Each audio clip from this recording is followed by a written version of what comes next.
So we have here with us Joanna Walling, who is musician and coach, and Joanna's going to tell us a bit more about herself and what she does. Joanna, hello, welcome. Hi. So what is it that you do?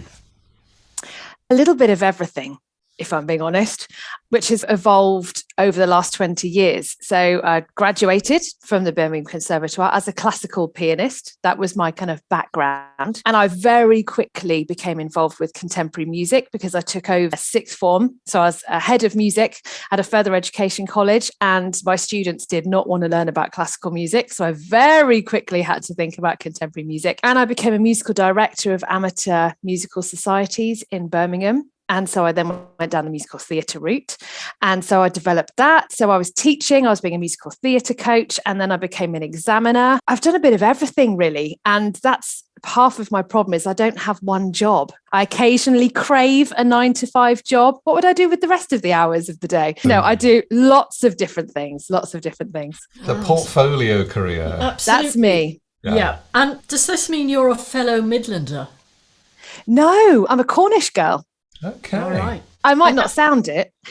And that's where you are now, isn't it? You've gone back down south. I'm in Devon. Yeah. So born and bred in Cornwall, and I moved up to Birmingham when I was 19. I was a very naive Cornish girl and moved to Aston. And boy, oh boy, was that a culture shock. Stayed up in Birmingham. So I was at the Conservatoire for 4 years, stayed up there for a further 5 or 6 years, and was getting a really strong career up there as a musical director and as a coach. And then I think you get to a point where you think, if I stay here, I'm going to be here for the next 30 years. Your career becomes really established. You build up lots of contacts, and you just suddenly feel like, okay, if I don't move now, then I'm not going to. And when I was growing up, I was one of those big fish in a small pond. I won the music festivals. I was passed from teacher to teacher. I've done everything I can now, move on to another teacher.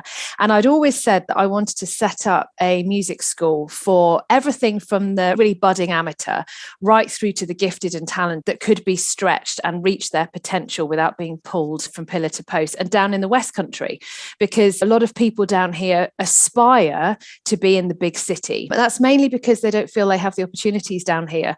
So I got to the point when I was in Birmingham where I thought I either stay in Birmingham and continue this path, or I go back to the West Country, I open my own music school, and I do just that. And I want to provide for all types of musicians, whether it's the 70-year-old who wants to come back to music, having had a family and they've all flown the nest, etc., or to that 12-year-old who's got stars in their eyes and wants to be lead in the next West End production of Matilda. I want to provide for that. And yeah, so I moved back down to, my family had then moved from Cornwall to Devon. So I didn't move down as far as Cornwall. I do a lot of travelling for my job. So living in Cornwall adds another 2 hours because the M5 stops at Exeter. So I moved to Devon and haven't looked back. Been here ever since. I'm going to say you actually have a very similar background to me.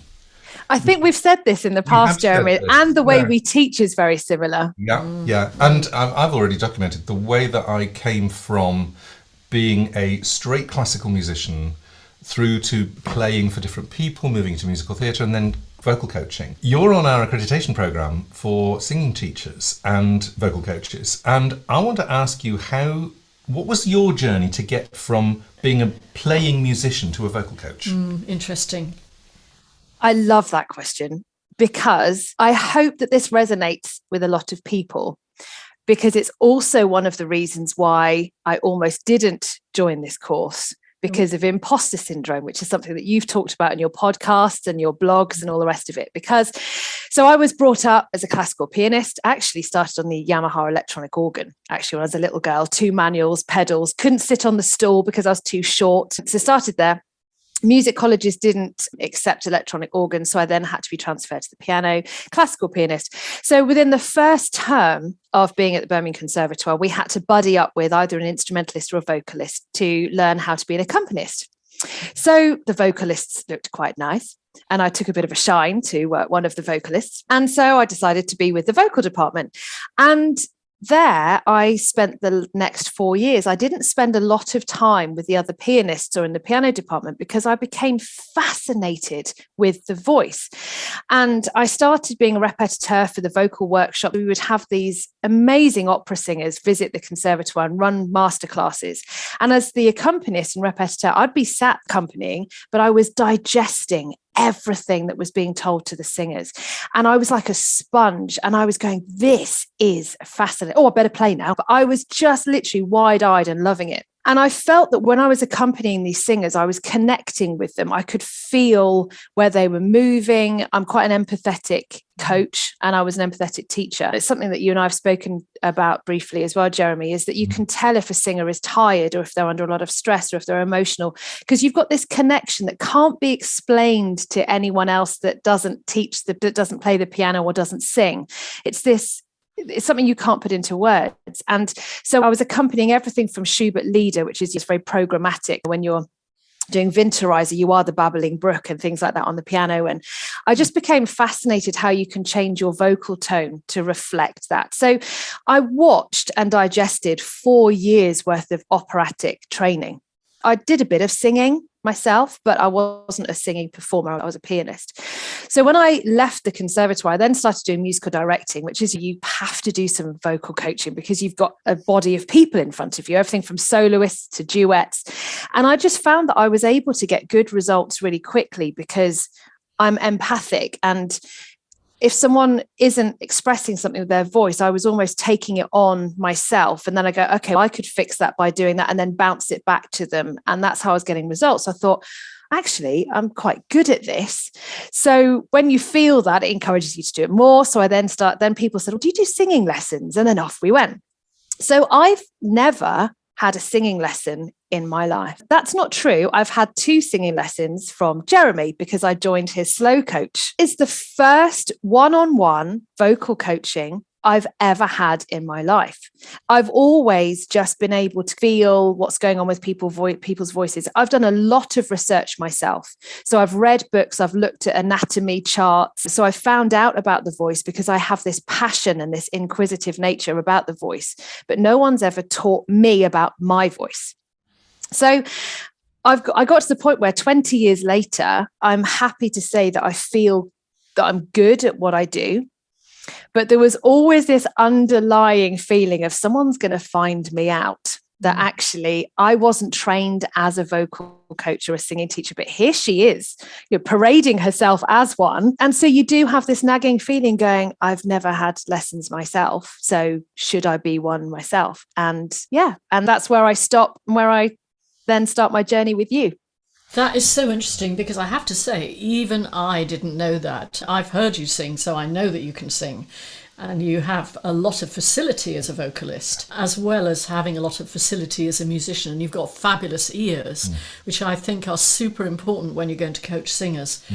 But it's fascinating, isn't it? How much of a singer do we have to be in order to be an effective teacher? And I actually think having musical knowledge and understanding of music and an understanding of vocal music and an understanding of singers is far more important than being a good singer. I agree with that. I think what's so that could shock loads of people. They go, we're not doing that course. No, it's fine. Bye. I think what's so interesting is because you have a high level of musical skill and you have musical understanding in lots of different areas, and that you've gone or you've found yourself in different arenas. And every time you move into a different arena, you take in a new load of information and you catalogue it and you work out what's going on in there. And I think in a way that's just as important, if not more so, than being able to produce the sounds. I think what's so interesting is that you can produce the sounds having done all of that without necessarily having thousands of lessons to take you through those things. So for me, I like working with you because you're very similar to me, which is always nice.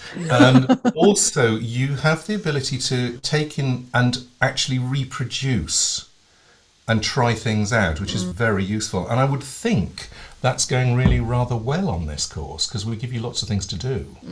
I think that's how I've become a singer. I sing for bands, so I'm a front woman for bands. I do perform, I've done session work, I've done recording studio work, so I can sing.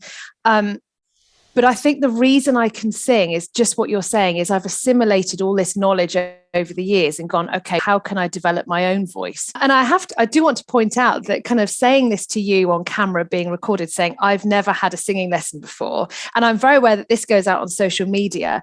I really thinking about this interview, thinking, do I actually admit it?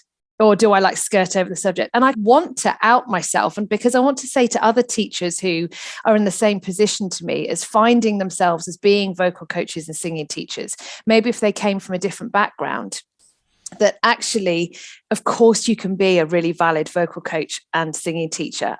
You really can. And it doesn't make me any less of a vocal coach because I didn't have formal training. I had a whole lifetime of musician training. I was a pianist, I was a flautist, I was an organist, I was an accompanist. I've got all of these skills.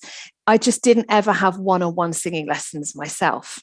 Do you know, I think we probably, I won't mention any names, but we probably have at least one other existing accredited trainer who never had a singing lesson.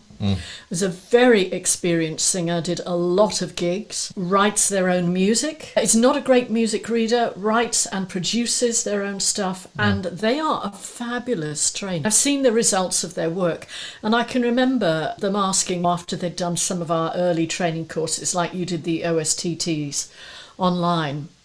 And they said, well, I'm not really a music reader. Do I need to be able to read music? I haven't done all that theory stuff. You can be a really good musician and not a great reader, can't you? There's a place, that's the point. Yeah, There's a place for you. And I also think it was something I wanted to pick up that you said earlier, which is when you moved back down to Devon, you wanted to essentially to create an arena for people to be able to do what you weren't taught to do. And I think that's a common theme with a lot of people who are on the accreditation program, is that they want to create a universe that allows other people to do things that they didn't quite get. And I'm holding my hand up to that as well. Oh, well, for me, this is why we run this course. Yeah. It's taking the experiences that you wanted to have but didn't and going, now I'm in the position that I can actually teach them.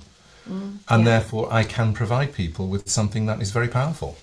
And equally, there are people who have had 20 years of one-to-one singing tuition, themselves, that they may not inherently be a good teacher. You know, just because you can, it doesn't mean to say you can teach. I'm very passionate about that. I coach new teachers through Yamaha. I coach new teachers through, we're obviously developing new examiners. And just because you can sing or just because you can play doesn't mean to say that you can teach. And it just so happens that I feel that I'm an effective coach and an effective teacher. Great. So what's the problem with that? Absolutely. You know, there are other people who've had tuition that don't have those skills. Tell us a bit about two things you just mentioned, which is the Yamaha work that you do, because that's another thing you two have in common. Yep. And also the work that you do as an examiner, because I think people will be very interested in it. With Rockschool, 10 years ago now, seconded by Rockschool for a 9-month contract to write their performing arts syllabus, so their PAA awards. So we were groundbreaking in that we now examine groups of people performing a musical theatre show or excerpts from. And so instead of one-on-one musical theatre exams, what we did was we said, if you're performing a show, then you can have examiners visit you and we can examine you. They wear numbers, so obviously identification is easy, but we devised a syllabus that meant that we could actually examine musical theatre students in their home environment, i.e. with other people on stage, because it's very rarely are you on stage on your own in musical theatre. So why is it that we tend to stick candidates in front of an examiner in a room on their own? You know, surely the interaction between performers is as important as the interaction out to the audience. I was seconded for 9 months. And we trained new examiners, and we ran a pilot of over 650 exams within that 9 months. And I ran that project, and it was absolutely fascinating. So candidates have to perform in a show, but they also have to do a technical exercise, which is individual in front of the others, but they do a technical exercise, which they can either focus on singing, acting, or dancing and improvisation. And they have context questions, which they obviously have to answer on their own as well. What other material has this writer written? How do you show your emotions through dance? That kind of thing. So I did that 10 years ago. I was also involved with Yamaha at the time. I finished my 9 months with Rockschool and I was all fired up having written this syllabus. I've been with Yamaha for 17 years. So I became a teacher with them 17 years ago. That's when I opened my music school. And then I was approached to write their vocal course, class vocals. So I did that with a lady called Liz Pipe. We wrote book 1 together. And then I became the instructor for keyboard for junior play for keeps, which is 6 to 8 year olds. And the pedagogy with Yamaha is it's group tuition. So what we do with Yamaha is it's groups of kind of 8 to 10 students, and we teach teachers how to deliver courses with groups of students in front of you. So it's not one-to-one. And it's ear before eye. So in other words, they hear everything, they copy it back. It's all done very musically, very holistically. And reading music is very important, but it's not the first thing they do. The traditional way of learning music is open the book, what's the note, transfer that to the piano, now play it. And it's one note at a time. That's not musical. Music is in phrases, it's in sentences. So we play the sentence, they copy it back. We do this until it's correct. Lots of positive affirmation along the way. And then they learn how to read it. So you don't give a baby a dictionary to get them to start to speak. What you do is you say mama, and when the baby says something like mama, they all throw a party in the room. The baby goes, oh, I like this, I'm going to say it again. And eventually they understand who walks towards them when they say mama. And the Yamaha pedagogy is the same. We're programmed, aren't we, to learn melodic patterns. We actually learn prosody and all of that in the womb, apparently. That's where it all starts. And that's how we learn language, as you've just said very nicely. But also we've got this melody centre in the back of the brain, haven't we, that we apparently share with birds, which is extraordinary, really. And that's why people can sing right into old age when they have Alzheimer's and dementia. Yes. And they can even learn new melodies, which is incredible and moving, isn't it? So I've got both sides, because I've got the Yamaha, the teaching pedagogy side, but with Rockschool, so I went back to Rockschool 3 years ago. I was in a meeting with them with my Yamaha hat on, and they said, would you like to come back as an examiner? So, and my word is always yes. I'm thinking, when am I going to do that? Oh, of course I do. Yeah. So they asked if I'd like to come back. So I've gone back, and I'm now a senior examiner. And so I'm both ends, because I'm very much involved with the teaching of students, but I'm also the end of the examiner, where it's not our role to teach. It's not our role to critique the teaching. It is our role to examine what we see in front of us and assess that against a criteria that's all measurable. And I really like that, because I can swing between both. And when I'm looking at my student, or client in front of me, if they ask me to be a judge of their standard, I can put my examiner hat on and go, let's discuss the criteria by which we're judging ourselves, shall we first? And once we've got that criteria, we can measure ourselves against it in a positive, constructive way. It's not to be done in a negative way. Or I can go down the teaching route and go, okay, what are your goals? And do kind of like grow models and coaching. And I often say that I've got the best job in the world. And it's my job to make the people in front of me feel valid and safe, and that they can reach their potential. My little legs are going like this underneath, and I'm burning the candle at both ends to make it happen for other people. But the end results are worth it. They are worth it. Well, I was about to ask you about this, because not only are you doing our course, not only do you run your own school, not only do you work for Yamaha and as an examiner for Rockschool, but you are also doing an MA. How on earth are you coping? Pass. I've just got a constant desire for knowledge. And I've always said that if I wake up for 2 weeks solid every morning thinking, I don't want to do that job anymore, one angle of what I do. Yeah. We all have bad days. We all have tired days. We all have emotional days, and go, do you know what? I just want to put the duvet over my head. But if for 2 weeks, every morning I wake up with that pit in your stomach feeling going, I don't want to examine anymore, or I don't want to teach anymore, or I don't want to sing anymore, then I will stop, because it's not fair on the people in front of me, because you can smell it a mile off, I think. Someone that's just going through the motions. So the MA came about because I love coaching, I love mentoring, and just exactly the same reason why I'm doing your course is I want to know the answers why. I understand how. I want to know, why does it work? When I do this with a vocal client, why does it work? I know how to get good results, but I'm thinking, how did that? What? Why? And that's, from a vocal point of view, that's what I'm getting from you guys. and doing these courses. I'm understanding the why, and it's fascinating. Where do you see yourself in the future as a result of having done this training with us? You must be seeing results already, otherwise the 2-week factor would have come in, wouldn't it? You wouldn't be sitting here. I love that, absolutely taking that and using it. Congratulations, you both. You made it to week 3. Thank you for you not being fed up of me after 2 weeks too. So it works both ways, doesn't it? So where are you heading? Yeah. Where do you see yourself? I see myself as still being as busy. I think for me, it's where I see my clients and my students. I'm seeing developments in them because of the information that you give me on this course. I'm getting results quicker. That's not to say that I don't move quickly anyway. I do, but I'm now, because my understanding is greater of the why things work, I can shortcut, what I would have done before. I'd done a series of exercises. Jeremy and I have spoken about this before. I'm very gestalt in my approach. So when I say to a singer, I want you to sing as though you're a Disney princess and you're up there, it always worked, but I now know why. And so if Disney Princess doesn't resonate with someone, I can try something else because I understand the fundamentals of why it works now.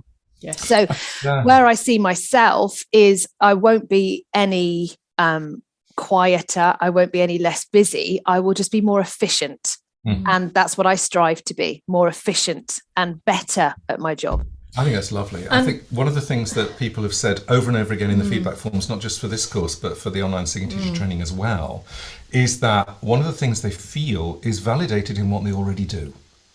Yes. And also what they already do that they know works, they discover exactly what you're saying, which is why it works, because we can break it down and go, the aspect of Disney Princess that you're looking for is X, and you can put X into this format as well. So now you've got 2 versions of Disney Princess you can do. Yes. I actually think that feeling validated for what you do already and having a deeper insight into it so that you do it more efficiently and effectively is seriously underrated in education. First of all, we tend to have a culture where people come in and it's like the teacher's the one who knows and the student or the client is the one who doesn't. And everybody brings something with them. First of all, that. And secondly, that one must always be learning something new. But actually, when you're unpicking those layers, that's what you're doing, don't you think? That's a bit of a philosophical thing. But I think it's underrated. I really do. And I think it's our responsibility, actually, as teachers, coaches, mentors, that we are always at the top of our game and that we are always learning. I think there are a lot of teachers out there that rely on the same exercises and have done for 25 years, the same pieces of music, they teach the same syllabus, they do the same thing. And, I'm not going to badmouth anyone else's practice. I wouldn't ever do that. But for me personally, I like to feel like I'm at the top of my game. And that's what keeps me edgy. And that's what keeps me doing 12 to 14 hour days. And that's what keeps me coming on courses like this. I'm 44. I've got a good CV. I have confidence in what I do. And this course is one of the best things I've ever done. And I didn't need to be here. I don't need to be on the course for my career. No one's told me to do it. No one's gone, oh, you don't know how the vocal folds work. You need to go on this course. I've done this myself. And that imposter syndrome starts to go away because you think, actually, if I'm feeling a bit shaky, imposter syndrome, or about my own security, do something about it, Joanna. Get yourself on a course and go, actually, I do know this stuff. And you did week 1 online. I came to you because of COVID. Everything went to lockdown. My diary cleared. My sense of identity really took a hit. I really struggled, and I've talked about that to a lot of teachers to get it out there that talking about mental health is so important. My mental health took a nosedive because actually my personal identity was so interwoven in my job. When I wasn't able to do my job, I lost who I was. And my fear was that nobody would ever pick up the phone. COVID would clear and everyone would forget who Joanna Walling was. That was my fear. I remember you saying, and if you don't mind my sharing it, because I think it is right that other people should know, I remember you just sharing that every time you rubbed something out of your diary, you felt a bit like you were rubbing out a bit of your life. And that's just heartbreaking. So I'm glad you have gone out there and told other people, because actually when you're sort of a solopreneur or a small business, people disappear over Christmas and then they don't have any money and they don't come back, and you think, have they all gone? I can remember going through that year after year. Of course, they always came back. Yeah. And when COVID hit, that was that big time, and I think well done for owning it. There's something about feeding yourself. That's the first thing. And there's also something about... You mean... feeding your own soul. Your soul. And also feeding your desire for knowledge, which is also really important. And actually that's one of the things that you discover. By the way, there's something else which is really important about this course that I think is very helpful for imposter syndrome in general, which is you see other people. Yes. You're working constantly with other people. You have buddies on the course. We work as a group together. We do live stuff. And also we have the chat box open all the time. So you see the questions that people are asking and you go, oh, that's a question I had, but I was too nervous to ask it. Or somebody else also gets confused there. And that enables you to go, I am not alone in this world. And I think as a solopreneur, it's so easy to feel that you're just there by yourself. It's you against the world. That's so true. Seeing the questions come up in the chat box and think, oh, thank goodness someone else asked that, because I was thinking that. And I'm sat here thinking, oh, I'm the only one that doesn't know it.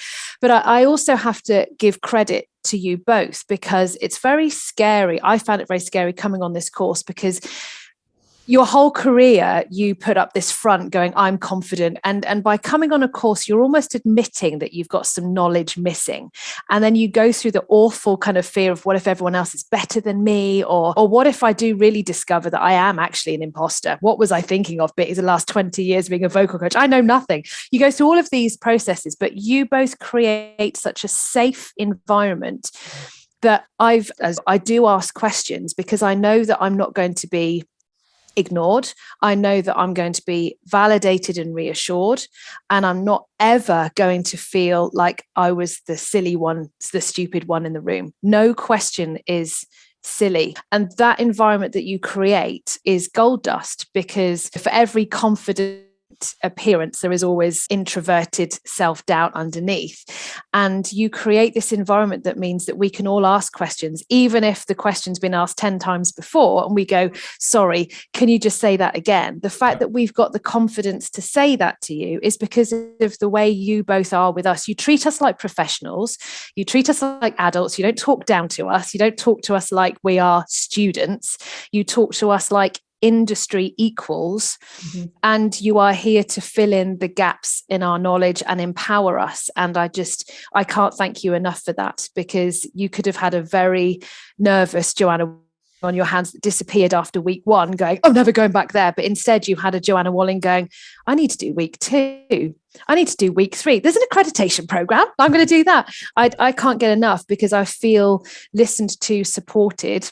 And equally, there are times that Jeremy, especially because Jeremy and I have spoken more, there are times that Jeremy is able to tell me just to stop and pull myself together and get on with it. And there aren't very many people in this world that get away with that, can I just say? But I listen. And it's because of the safety, this bubble that you've created, in that you give us the voice to speak and you listen to us, and we feel like equals. And that's so important when you're an adult going on a course. Yes. So thank you. I genuinely thank you. Well, thank you, Joanna. That's very powerful. That is very nice, actually. And it means a lot to us as well. Because that's what we set out to do. Yeah. As a teacher, the thing you want, as a trainer, the thing you want is to make a difference. Yeah. And I'm going to bring up the stupid question thing, because lots of people talk about there are no stupid questions, but I don't think that many people do it. There genuinely are no stupid questions. And the reason is that when anyone asks a question, it's something they want to find out. Yeah. And that for me is wonderful, because it's, I see why you think that. I see why you've said that. There's a clarification here that we can do. You're going to love this.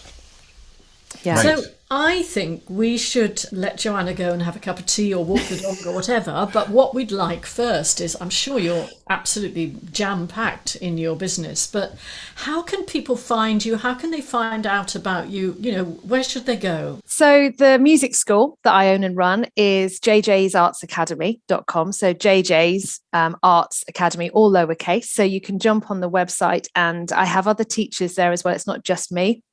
We teach lots of different instruments as well as vocal coaching. So you can get access to me that way. But I'm also on Facebook, Joanna Walling. So yeah, find me on Facebook or jump onto the JJ's Arts Academy website, fill in a contact us, and then we'll get back in touch. Fantastic. Brilliant. Thank you, Joanna. That's been great. Oh, such a pleasure. Thank you. My pleasure. Thank you. Thank you for your time too. Thank you.